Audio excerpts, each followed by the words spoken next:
Hello, thanks for coming out on this windy day. So we want to talk about terpenes, and terpenes is the really good smelling stuff that you smell when you have good weed or good fruit or good produce or anything. So terpenes are just like the aroma sensories for us humans, but terpenes are totally different than what people think they're for. So terpenes are meant to be a biochemical signaling language for micro and macrobiotics, right? So basically, that's a fancy way of saying that terpenes, each one of them is a different language to communicate with different microbes or, larger insects or birds or anything that would be beneficial to the plant. For the most part, terpenes are each going to be a different language. Three main terpenes everyone has in their cannabis for the most part is like pinene, limonene, and myrcene, right? So just think about that. There's probably 12 different ones that'll be in the cannabis or more, but just think about each one is different language. German, English, Spanish, Chinese, right? Each one of those is going to attract different beneficial microbes, specifically in the soil.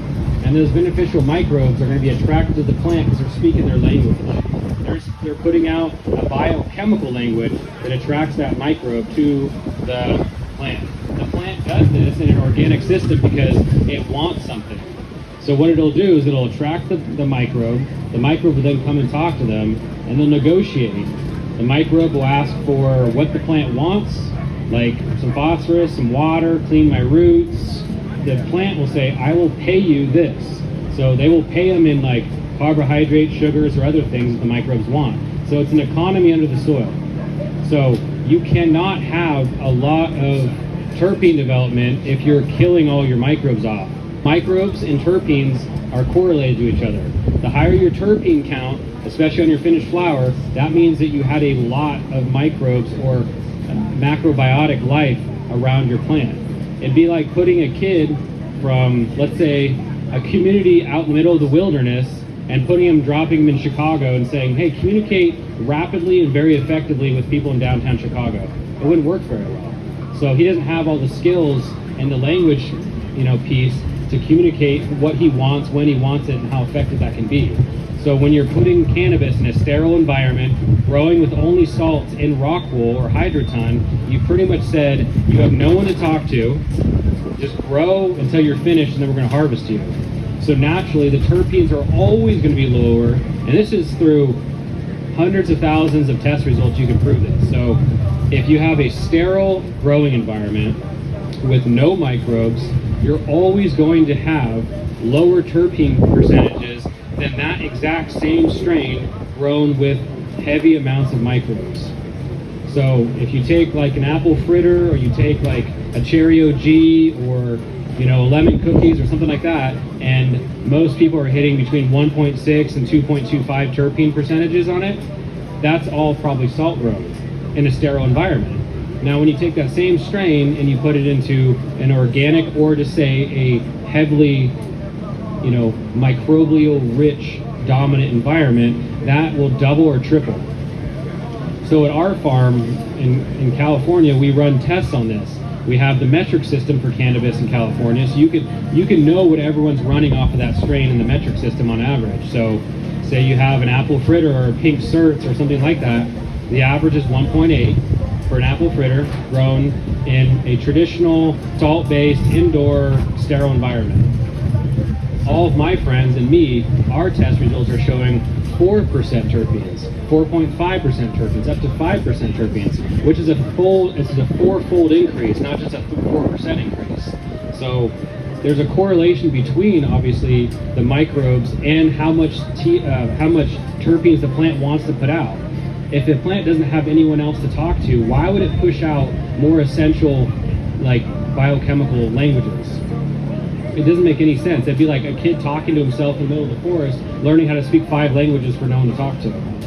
Not going to do it. Why would you waste the time? There's no resource allocation needed for that. So if you want terpenes to improve, you have to incorporate microbials into your growing system. Even if you're growing with salts, you have to start putting more of the microbes into the system. You can foliar spray them, you can root drench them, you can use them in a tea once a week, but that's going to be the surefire way to improve them. The other piece of it is, since it is a communication language, you have to let the microbes do their thing. So if you're putting in a bacillus microbe that's helping clean the roots of the plant, you can also use that same bacillus microbe as an enzyme flush for your lines. You know, that's something that's helping the plant. If you're going to foliar spray a plant with microbes to help prevent powdery mildew, mold, and botrytis, that's going to be helping the plant. It will start putting out more terpenes because it's communicating with it. It's saying, please help me get rid of this powdery mildew pathogen. In the soil, you have mycorrhizal fungi, but mycorrhizal fungi is a microscopic mushroom that has an interconnection between the plant and the root. Like a needle going into the vein, it's connected. So not only is it connected through, you know, a hyphae, which is pretty much just like a root hair that's going into the vein of the plant, but it also is triggering off those biochemical languages too. The more mycorrhizae, the more bacteria, the more beneficial microbes you have, it has to increase the terpene correlation. So most people, it's a contested thing in the cannabis industry because you have two ways of growing. You have organic, synganic, and synthetic. And most people that are going commercial or, you know, sterile are going salt-based nutrients in a liquid suspension with rock wool or Grodan cubes, right? There's not much room for microbes to kind of inhabit that zone.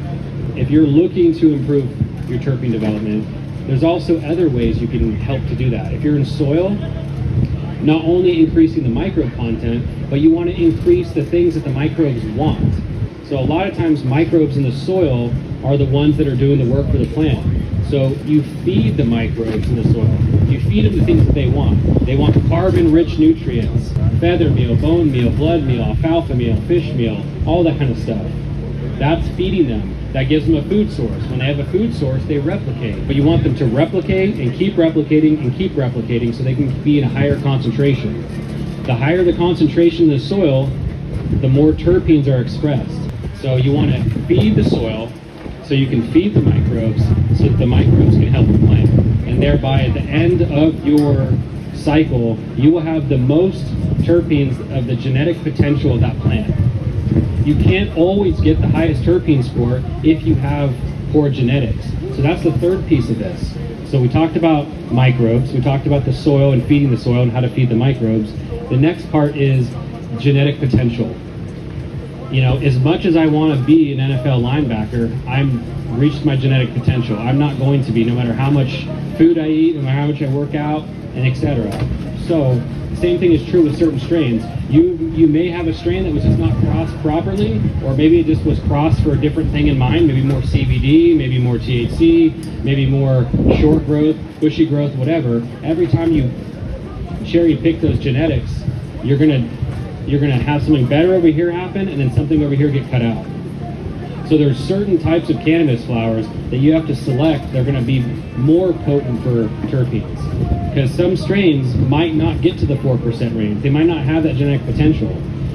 The strain I just harvested last week called Pink Certs, I think I'm going to get a test back this week that's going to say 5.5% terpenes, which is the highest probably in recorded metric system for all of California. And that's because not only did I do all the things I talked about, but I also selected that genetic for the maximum potential terpene development you can get to. So keeping an eye on what beans or what crosses you're using is start number one, right? Because that's what's going to go into your soil or your grow system.